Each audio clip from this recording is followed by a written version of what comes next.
Okay, sasa madhabahu hizo za ardhi hufanya mambo gani katika ardhi? Madhabahu zinaweza zikaathiri vipi eneo husika lililowekwa na madhabahu?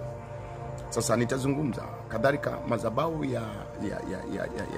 ya Mungu ama madhabahu za giza huwa zina vitu vitatu zinavyofanya zinapokuwa katika eneo husika ama katika ardhi.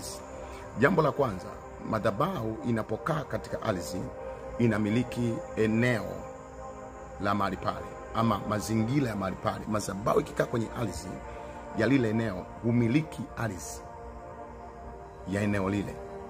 Namba 2, madhabahu ikikaa kwenye ardhi inamiliki uchumi wa yale maeneo.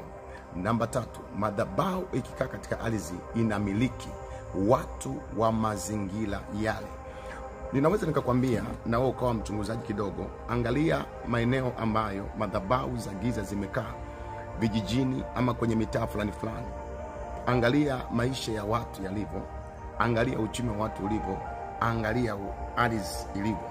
Unakuta ardhi ikiwa ina madhabahu za giza, hata nyumba zikitaka kujengwa, nyumba hazimaliziki. Mtu anakuja anataka kujenga nyumba, anaanza ghafla inaisha katikati na anashindwa kuendeleza ama anaacha. Lakini mwingine namna ambavyo inaathiri watu, inamiliki watu ile madhabahu. Mtu anaweza akaja na ndoa nzuri, ametoka huko na mke wake wanafurahiana, kinakiingia kwenye ile eneo ndoa zinasambaratika. Ghafla mtu alikuwa sio mlevi anaanza kuwa mlevi, anakuwa mvuta bangi, uzinzi unaenea katika ile maeneo. Manake madhabahu za giza zimemiliki watu wa pale na zinamiliki uchumi wa pale na ardhi ya pale. Unashangaa watu wamekuja wanafanya biashara vizuri, lakini ghafla biashara haiendi. Kwa hiyo madhabahu hizi, iwe ni madhabahu ya Mungu ama madhabahu ya miungu, huwa ina kanuni ya kumiliki mambo matatu: inamiliki ardhi, inamiliki watu, inamiliki na uchumi.